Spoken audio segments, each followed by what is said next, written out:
Hi, I'm Becca Meyer. I'm Camp Tawonga's Camp Director. Every spring, Tawonga offers new family orientations where parents can meet a Tawonga director and get their questions answered. In case you weren't able to join us, today I'll share with you the most frequently asked questions. It's good to see a deep green forest.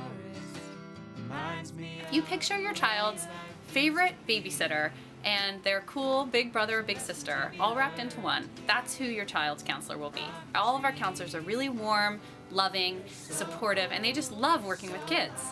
They all have previous experience either being a babysitter, a nanny, a tutor, or working at another camp. And our counselors are the creme de la creme because our selection process is very competitive. We turn away over 50% of our applicants. All of our counselors are adults. We only hire people who are 18 or older and who have graduated from high school. Most of our counselors are college students. We offer excellent training for our staff. So all of our counselors have had at least a week of staff training at the beginning of the summer. In addition, our wilderness leaders have had an additional week of wilderness training, as well as wilderness first responder certification and lifeguard training, plus additional training to be ready to drive Camp Tawonga vehicles and get behind the wheel of a car. Our medical staff is all coming with additional certifications, as are our lifeguards. In addition to an interview with a director, all of our staff have 2 reference checks and a background check performed on them. Tawonga's innovative staff training has been replicated at camps across the country. In our 1-week comprehensive training, we teach our counselors how to build a cohesive community within the bunk, how to help children who are missing home, and how to manage social dynamics. So every bunk at camp is comprised of 12 campers and 2 to 3 counselors. The 12 campers come from 1 or 2 grades. So for example, if your child is in 4th grade, they might be in a bunk of all 4th graders, or a bunk of 4th and 5th graders, or a bunk of 3rd and 4th graders, but we don't put 3rd graders and 5th graders into the same cabin. Our number 1 priority in assigning bunks is making sure that every child gets at least one of their bunkmate requests, if not 2 or 3. Camp Tawonga is an amazing place to make new friends. If your child is coming to camp and they don't know anyone else, don't worry, they're not alone. When I was a camper, I went to camp without knowing a single other person, and I made lots of great friends, and your child will too. There's a lot of ways we can also help your child meet other people that are going to be in their session before camp. We can set up play dates, finding other kids who are the same age from your geographical location if you contact our office. And we also send out a roster a month before the session starts where you'll be able to see all the other kids in your child's grade and in your area, and you can reach out and set up play dates with them. In addition, we launch a Facebook group before the session starts, and that's another way to get in touch with other families who will be attending the same session as your child. At Camp Tawonga, we have a saying, food is king, and the food is amazing. I look forward to the food at camp all year. We have so much selection, so there's something for even the pickiest eaters to eat at every meal. We eat family style, so the cabin sits together at a table with their 2 counselors. 2 children from the table get up, get the food, and bring it back to the table for everyone to eat together. And the counselor's job is to make sure everyone is eating something and help portion out the meals, and if your child needs help cutting their food, your counselors will be happy to help them. The food is really delicious, and there's so much selection. So for example, at breakfast, we might serve eggs, biscuits, and fruit.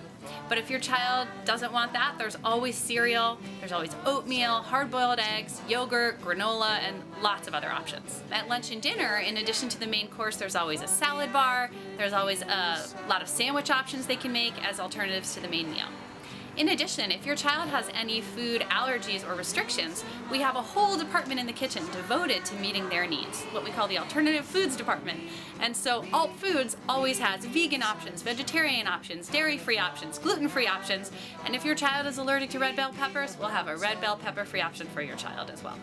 Camp Tawonga is kosher style, which means that we don't serve meat and dairy at the same meal, and we don't serve non-kosher foods like pork and shellfish. Before your session begins, we will send you information to help prepare your child for camp, such as a packing list, a roster, and blog posts about what to expect. On the first day of the session, we will send you a text message to let you know that the buses have arrived safely at camp, as well as an email to let you know what cabin your child is in. On the second day of camp, we have all the children write a postcard home to their parents, so you can be guaranteed to get at least one piece of mail from your child. Beyond that, it's up to your child how often they decide to write to you.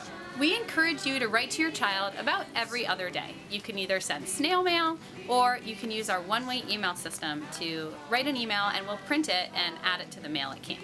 In terms of hearing from us, no news is good news. But you can rest assured we would reach out to you if your child spent the night in the health center, if they were missing home, or if we needed any advice on how to support your child's adjustment to camp. If you want to get an update on how your child is doing, you're welcome to email or call our San Francisco office, and we'll get back to you within 24 hours with an update. Safety is our #1 priority at Camp Tawonga. We have a health center that's really well staffed. We have a nurse who's also an EMT. We have 2 to 3 medical assistants who are either wilderness first responders or EMTs, and we have a different physician at camp each week. Our health center is like a mini hospital.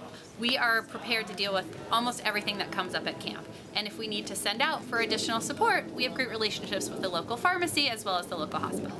Tawonga is accredited by the American Camping Association, which means we have to pass hundreds of standards about health and safety. On our most recent accreditation visit, the accreditor awarded us a 100% score and said it was the first time he had ever given a camp 100%. So you can rest assured that we are meeting or exceeding best practices in every area. Camp Tawonga offers one Bay Area bus stop on the first day of the session at Merritt College in Oakland. Check-in is at 10 a.m.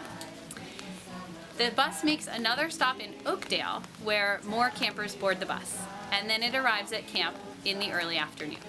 Some parents ask if they can drop their child off at Camp Tawonga, and the answer is, sure, if you want to do that, you can, but know that most parents choose to put their child on the bus, and we do encourage your child to take the bus, as the camp experience really begins with the bus ride. On the last day of camp, the buses are scheduled to return to Merritt College in Oakland between 2:15 and 2:45 in the afternoon. We'll send you a text message to let you know when the buses have left Camp Tawonga and what their ETA is in Oakland. Camp Tawonga is screen-free. That means your child should leave home any cell phones, video games, DVD players, laptop computers, Kindles or e-readers, tablets, iPods that you can watch videos on, and all things like that. The reason for this policy is that, first of all, we want kids to unplug and get to connect with each other and with nature while they're at Camp Tawonga. Secondly, electronics can be easily lost or broken, and there's no place to charge them, as most cabins do not have electricity. So please, encourage your child to leave all these things at home. If you have any questions about it, feel free to give us a call in the office. We'd be happy to talk with you further. The best way for your child to take photos at camp is if you send them with a disposable camera. Be sure to write their name on it as well. Now, your child can bring a digital camera as long as it doesn't connect with the internet. However, this is discouraged for a couple reasons. First of all, it can be lost or broken. Second of all, once children start making videos and taking photos with the digital camera, it's human nature to want to start watching the videos and looking at the pictures, and that gets us into engaging with the screen that we're trying to take a break from while we're at camp. We update our blog daily during the summer, and you'll be sure to see your child at least once. It's a great way for parents to get a feel for what's happening at camp. I just answered the most frequently asked questions.